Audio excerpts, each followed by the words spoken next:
Hello and welcome back. This is a video I've been meaning to make for a while now. It's about Odessa by Xaoc Devices, which is one of my favourite modular sound sources. At the time of recording, Odessa has been available for well over 3 years, but as far as I can see, it's still pretty much the only Eurorack voice of its type. A fully 1 knob per function, 5 voice paraphonic digital additive oscillator. And I think it's maybe still a little bit misunderstood. I've spoken to a few people who bought Odessa but don't feel like they've quite mastered it yet or have struggled to get the sounds they like out of it. There are obviously quite a few videos about Odessa out there already, but not too many of them give a really clear rundown of how it actually works and talk about how to build usable musical harmonic patches. So I thought I'd give that a shot.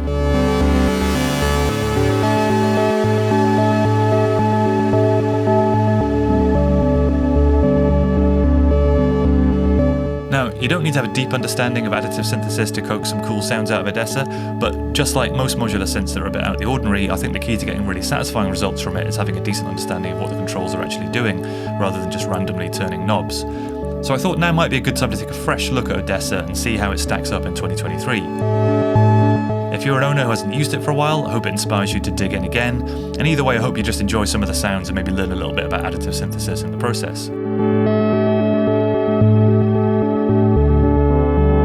Before we get into it, I should just point out I've done quite a few videos in collaboration with Xaoc Devices recently, but this isn't one of them. I bought Odessa with my own hard-earned cash last year, so this isn't sponsored. I'm making this purely as a fanboy and I have no other agenda. Here's a quick taste of some of the patches that are coming up, and then I'll crack on with an overview.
So I'm going to start with a bit of a front panel tour and talk about how Odessa works and how additive synthesis works.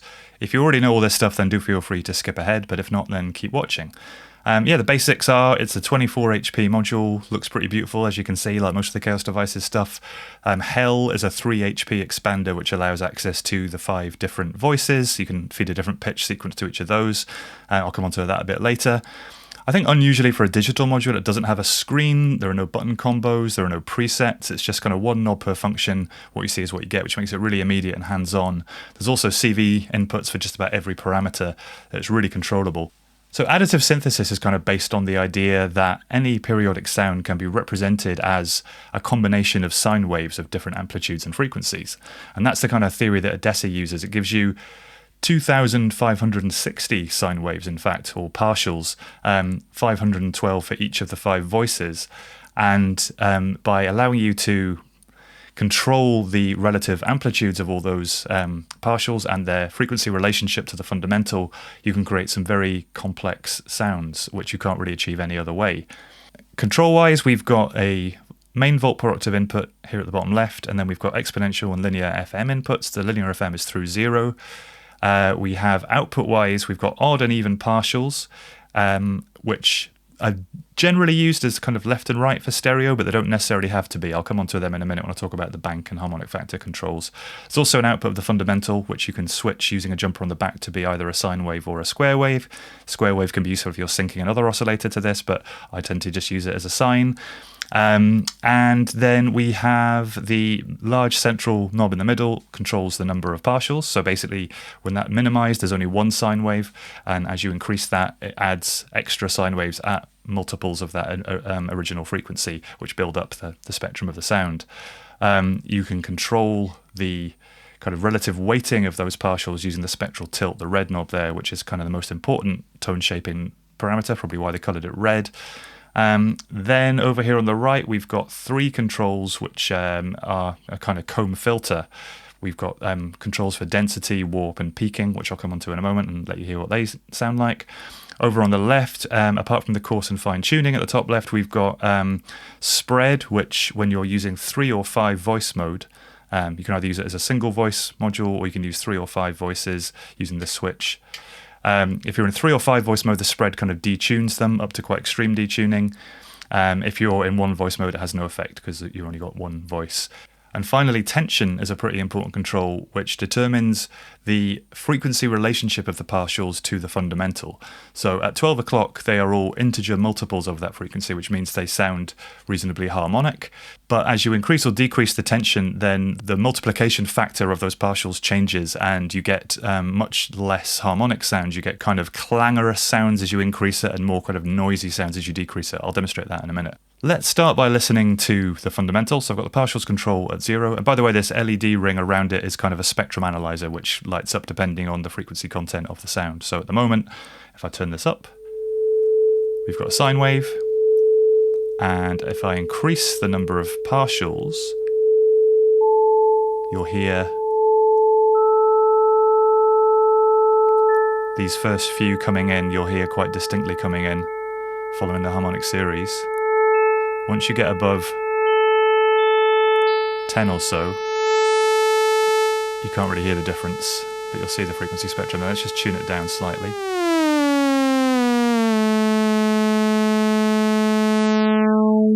So it's a little bit like a low-pass filter effect, but they're actually discrete jumps as the partials turn on and off. You can really hear them at these lower ones.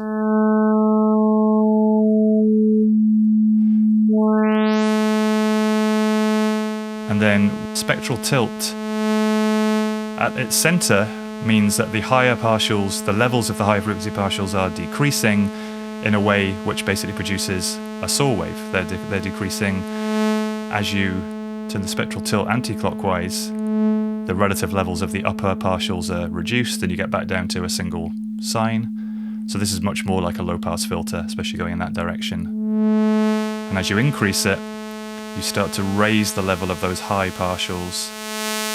You get this kind of narrow, buzzy saw, and you can see on the spectrum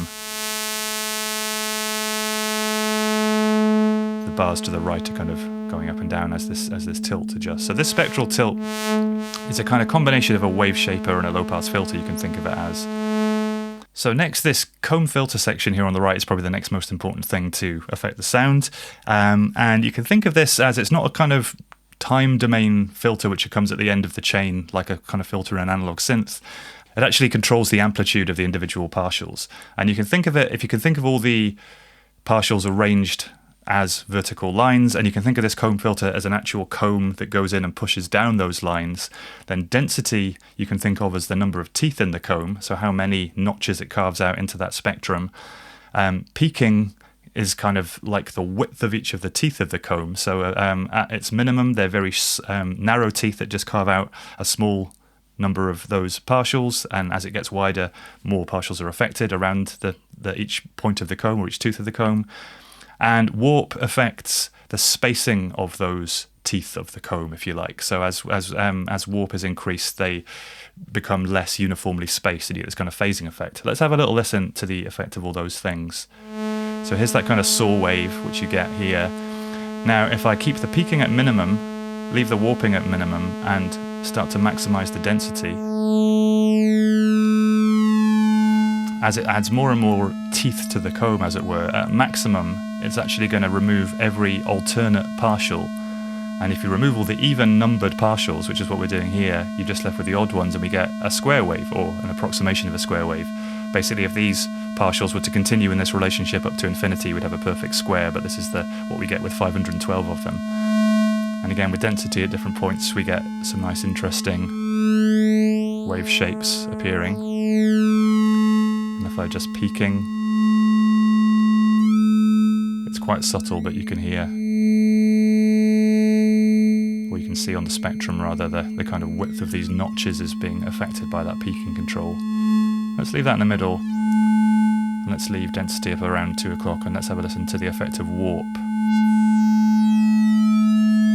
So this gives a nice kind of phasing effect as it adjusts the spacing of these teeth. And these work together, these two controls work together in tandem quite well. So there's lots of different sweet spots.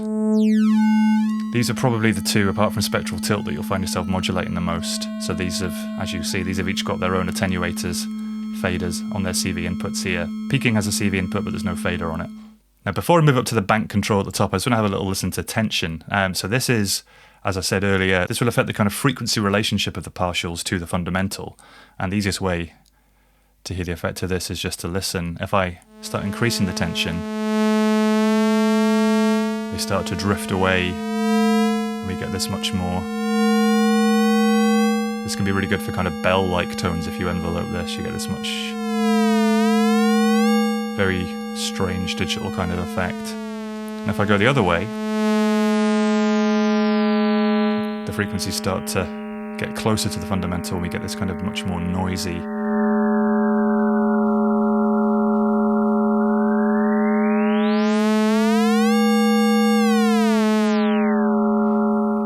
Now it's worth bearing in mind with the tension control set anywhere other than 12 o'clock, the pitch tracking goes a bit unpredictable, which might be what you want. If you want kind of melodic, harmonic kind of sounds, tension at 12 o'clock is the way to go. Once you get into those extremes, it can be great for effects and kind of more extreme sounds, but if you're wanting more conventional sound design, that's something to be aware of. Now, the bank control at the top, this is where it defines the relationship between these two outputs, the odd and even partials output. At the moment, what we're listening to so far with the bank in the center, we're getting the same signal at both outputs, so we're not actually getting any stereo effect. But if I turn this back up, let's tune it to a different pitch. As I increase the bank, it starts to divide the partials between the odd and even outputs. So with bank set to 1, it means all the odd ones go to the left, all the even partials go to the right. And as the bank length increases, they're split into chunks and divided between the outputs. So if you're listening in stereo or in headphones, you'll hear a more noticeable effect.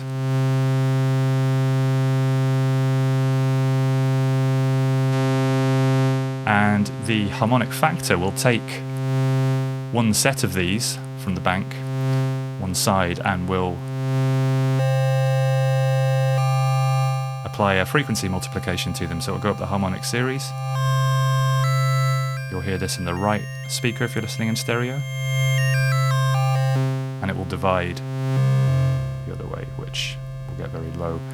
If you turn the bank in the other direction, then the harmonic factor will affect the left side, or the odd partials.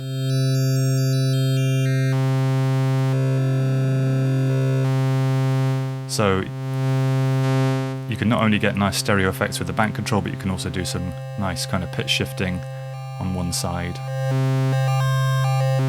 which can be very cool under modulation, as you'll see in one of the patches later. But again, with bank at 12 o'clock, you'll just, if you want to use it in mono, that's where to leave the bank control.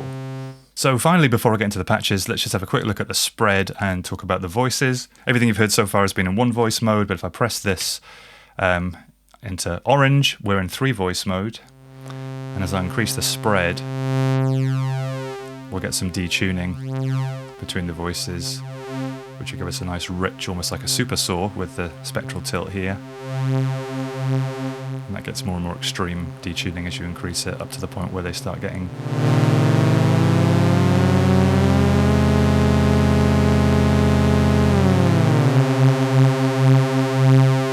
and the same thing applies in 5-voice mode. So in 5 voices, you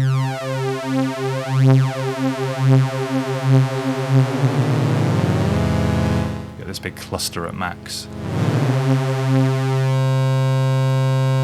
One thing that happens when you're adjusting the spread or the tension is that the relative phases of each of the partials, or the start points, can get separated.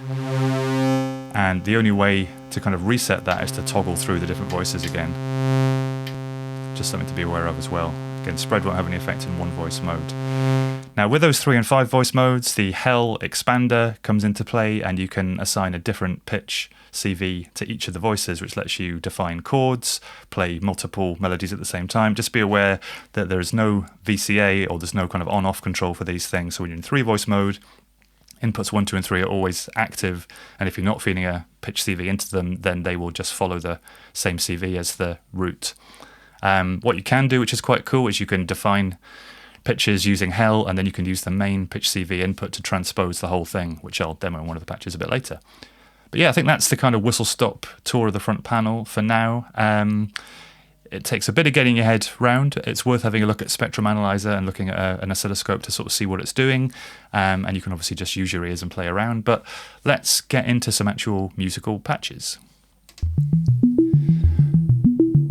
Okay, so in this patch I'm using the Moskwa sequencer from Xaoc Devices to sequence Odessa, and I'm using one of my favourite techniques from Pamela's Pro Workout to add a bit of interest to what's basically a very simple looping 8-step sequence. I'm using some different outputs with slow clock divisions, and I'm adjusting the kind of width and the phase and the level.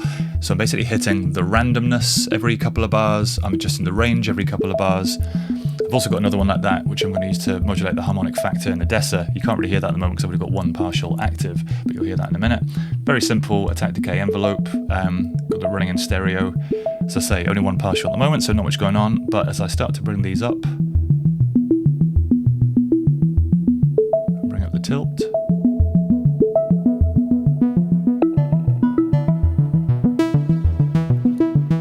So I've got a bit of sample and hold modulation via Samara in its sample and hold mode. I'm just sampling a kind of rapid saw wave, not sampling anything completely random, but it's still giving me a pretty random effect here on the spectral tilt. As I bring up the number of partials and bring up the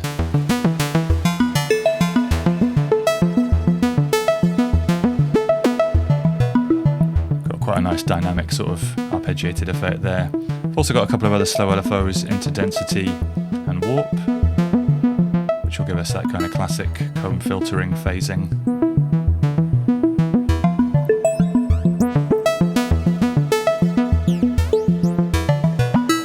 That's definitely the kind of Odessa signature sound there. And if you just kind of moderate these a little bit.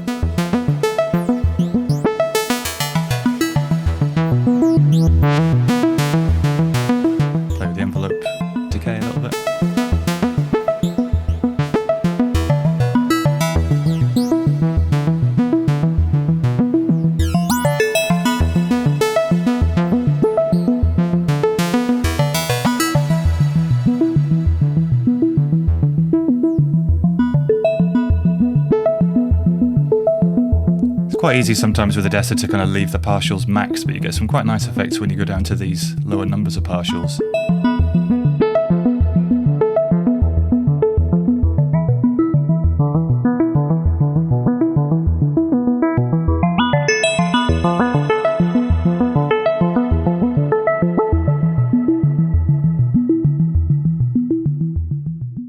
Okay, so here I've patched up a kind of pretty simple sustained lead sound on Odessa. I think it kind of shows off some of its signature sound a bit. It's pretty simple. I've got 3 different modulation sources mixed in Samara controlling the spectral tilt. So I'm going to have a sort of slow attack envelope coming from stages, a little bit of sine LFO from Batumi, and the aftertouch from the key step controller keyboard here. They'll control the spectral tilt. I've got another slow LFO modulating warp, but otherwise I've got density and peaking set to static values. I've got bank and harmonic factor set up to give us a little bit of stereo effect and an octave up effect for some of the partials. Not playing with tension or spread. I'm in single voice mode, and with no effects on, it sounds something like this. Yeah, that envelope kind of swelling that spectral tilt, and then as it dies down, got a bit of this LFO, just animating it slightly. I've got a little bit of portamento on this pitch as well, just running it through the Contour 1 off screen. And I'm also tracking, I'm sending the pitch CV to the LFO frequency, so the LFO is running a bit faster at higher pitches. And and the aftertouch, if I press down a bit harder, brings that tilt up as well. So it's quite a nice animated sound. It really comes alive when you put a massive reverb on it, as most things do.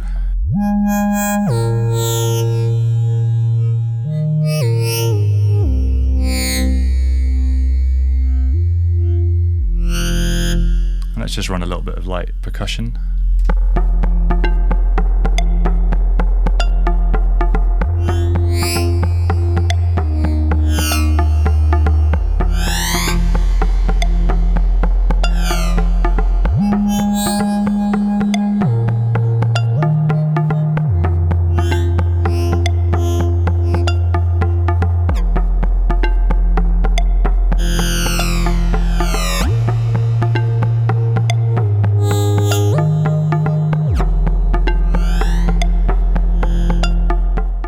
So Odessa isn't just great for clean, glassy, digital, melodic kind of sounds. It's also quite good for more gnarly techno as well, which I'll demonstrate in this patch. I've got another sequence here from the Moskwa, and I'm basically just listening to the fundamental at the moment. I've only got one partial on. I'm running it through dual analog filter rate and then the ALM MFX with the distortion patch, which is kind of squaring off that sine wave and giving us a much more square kind of tone. Every note of that sequence is also triggering R&D step from SSF and DivKid, which is giving me 6 random voltages on each note. I'm using one of them to control the decay time of the envelope. I'm using another couple going into the resonance and cutoff on the filter. Filter's wide open, so that won't have any effect yet. And I've got another 3 fed into tilt, density, and warp on Odessa. So if I bring the partials up, you can now hear on every note we're getting a different kind of patch. And if I bring the filter down,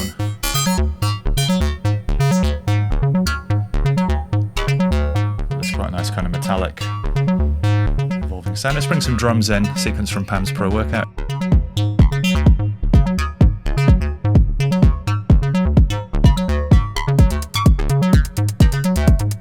These are triggering drum modules in the rack that's off screen.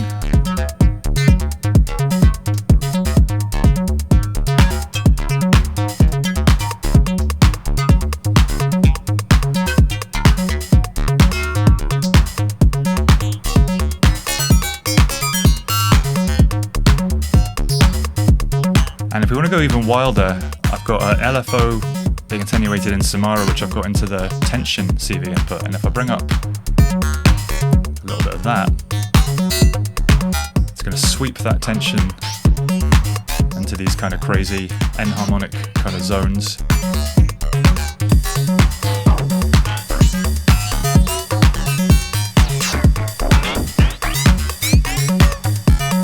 Which can be a bit much, but it's can be quite a cool effect. I'm just going to play around for a minute.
Okay, one quite cool and easy way to create chords using Odessa with the Hell expander is to use fixed offset voltages into 4 of the 5 inputs on Hell to basically design a chord using different voltages, which are quantized by Hell. And then if you feed another pitch sequence to the main volt per octave input on Odessa, it will transpose that entire chord, kind of like a one-finger chord or a chord memory kind of effect. Quite a cool effect for housey stabs or techno kind of stabs if you design a chord that you like and then play it at different pitches. So to demo this, I've got a very simple patch patched in on Odessa. modulator, controlled by the key step again. I've got the spectral tilt pretty much in the middle, no filtering going on, tension at 12 o'clock, spread down. I've got a little bit of bank adjustment just to give us a little bit of stereo, and all the partials up, and it basically sounds like a saw wave. I've got a decay envelope from stages controlling a VCA. Going to run the output through the MFX for a little bit of delay, but that's bypassed at the moment. So the saw wave kind of sounds like this. Nice kind of buzzy saw kind of sound. To start designing the chord, I'm going to use blinds as a source of fixed voltages. Basically, with nothing at the inputs, you have a 5-volt source normal to each of the 4 channels, which means you can go from -5 to +5.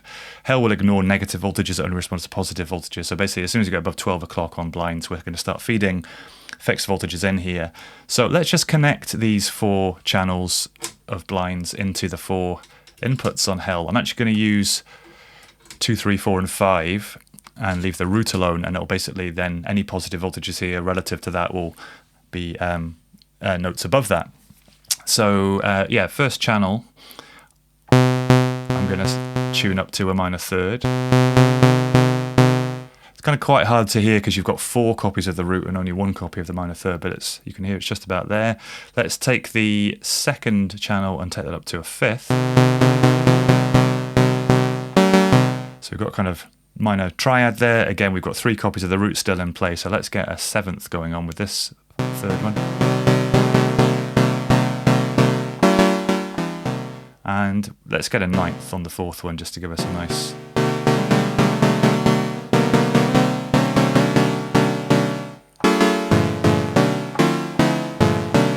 So nice kind of classic deep house kind of chord there.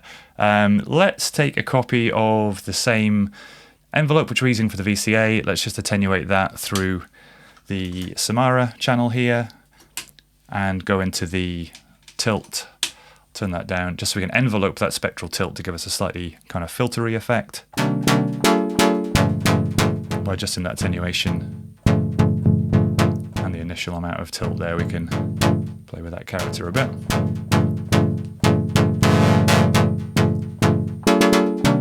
And let's run a little sequence.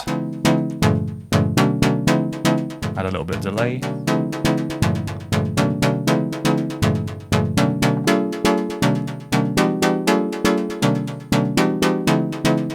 And there we have it, quite a nice kind of housey effect.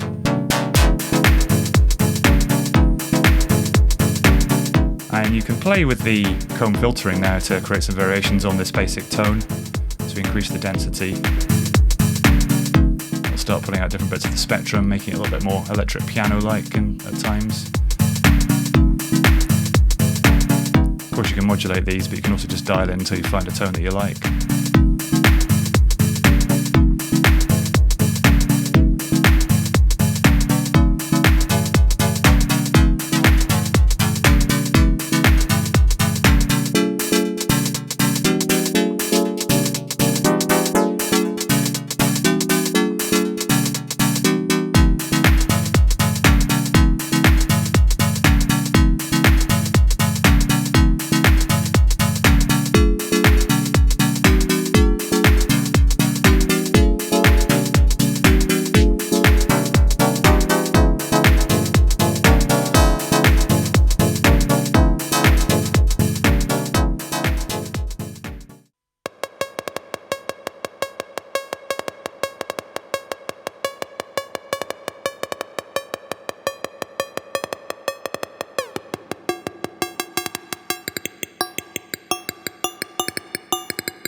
Okay, in this patch I'm going to look at using some modulation of the bank and the harmonic factor to create some nice animated pitch effects on top of the basic notes in Odessa. So I'm going to use a key step 37 to control this. I've got the pitch going to the volt per octave.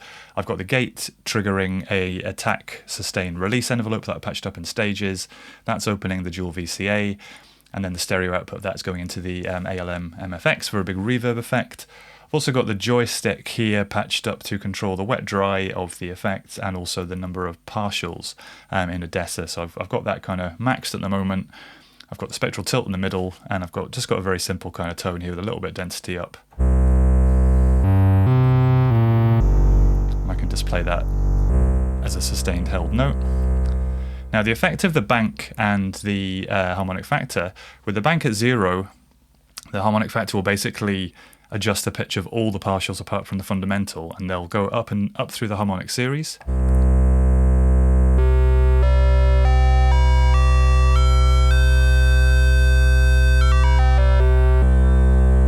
And they go down the subharmonic series as well. The bank will split these partials between the odd and even output in different bank lengths, and this means that the harmonic factor will just affect some of them depending on where the bank's set. So kind of thought it'd be quite fun to modulate this rhythmically. So I've got Batumi set up in divide mode for 4 tempo related LFOs. So I'm going to take the sine of the first channel, I'm going to attenuate it slightly through Batumi, and I'm going to use that to control the tilt, just to give it a little bit of movement harmonically left and right. Almost just give you a little bit of gentle pulsing there. Then I'm going to take the next one, I'm going to take a rising saw from the assignable output of Batumi. Again, that's going through Samara, and that's going to go into the harmonic factor. And then I'll take another one at a different division, clock division, into the bank length. And finally, I'm just going to take another saw into the density. Again, just with a little bit of attenuation, which I can do in the module because it's got a slider, just for a bit of, again, just a little bit of harmonic movement. And then what we end up with now is a really interesting sound where this rising saw is going to step through these harmonic series and the harmonic factor. We've instantly got this very cool, very dynamic sound. Because we're modulating the bank as well at a faster division. A slower division rather. Everything's tempo synced. I'm also sending a copy of the gate from the note to reset the Batumi, so every note starts in the same position.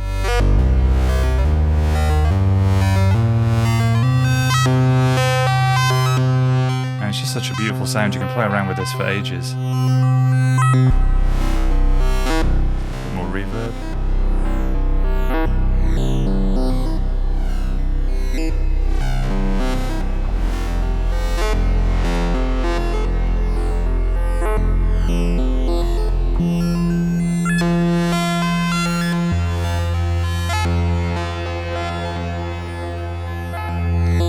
Play around with the attenuation and the initial sort of position of that harmonic factor to get slightly different melodies.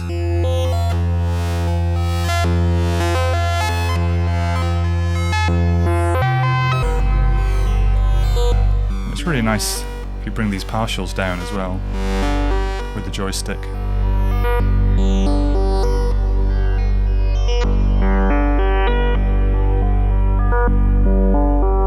Changes the character again.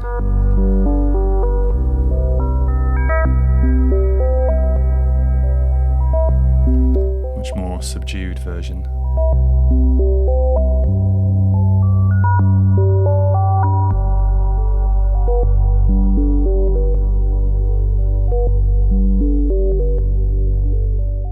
Now, for all the really cool stuff that Odessa can do with additive synthesis and manipulating the spectrum in lots of clever ways, it's also really good if you use a single partial with its through zero FM functionality. You can get some really great classic FM tones this way. So I've got the partials down at 1. I've got basically nothing else affecting the sound. I'm going to be feeding in a sine wave from the general analog filter 8 in oscillator mode, At the moment, the pure sine wave is just going to go through, actually just going through a passive LPG from IntelliGel up here.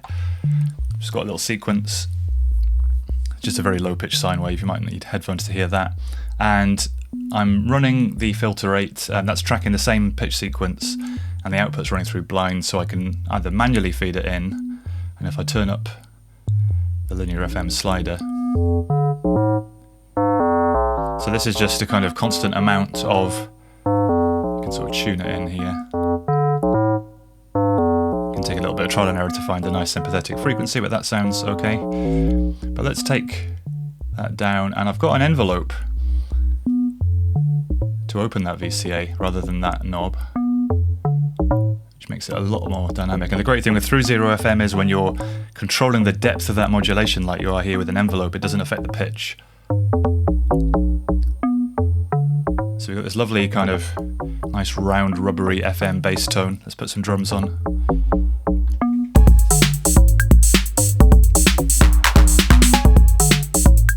And it can get pretty freaky if you increase the amount of this.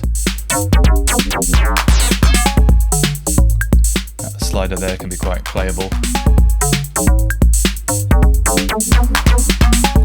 Got a couple of bits of random modulation per note from Random Step again, controlling the decay of the two envelopes that I'm using. One's opening the LPG, one's controlling this depth of modulation. And I've got another unipolar random output which I'm mixing with the output of that envelope, so just getting a little bit of variation in that modulation depth there as well.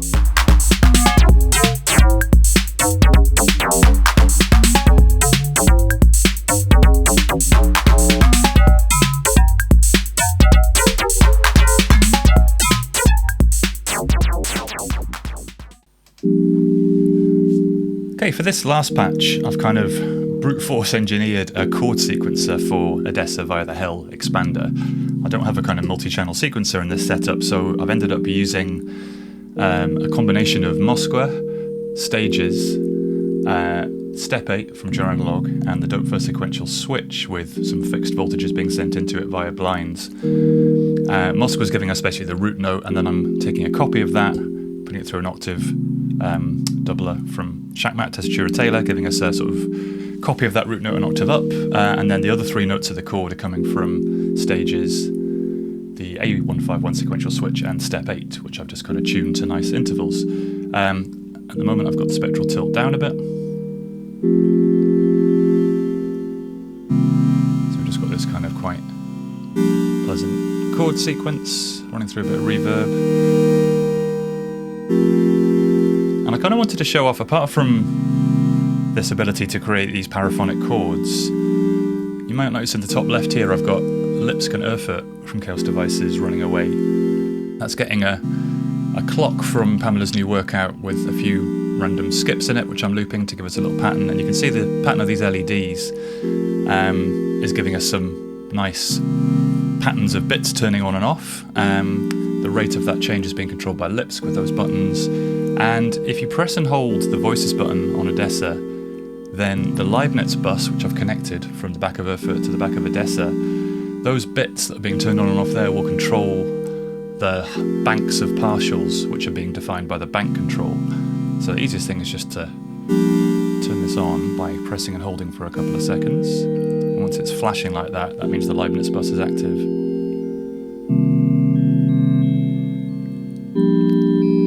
Now you can hear these, it's quite a subtle effect, but these banks of partials are being kind of switched on and off rhythmically in time with the clock that's being sent in there, and I can kind of play around using Lipsk to change that count, which will give us slightly different rhythms. And by playing with the bank control, you kind of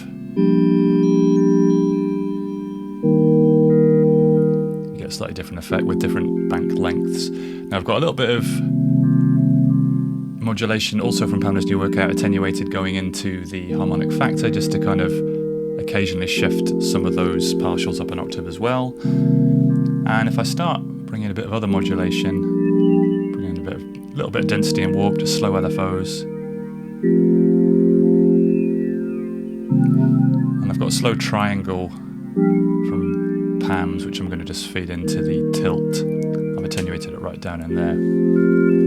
I'll just swell on each chord a bit.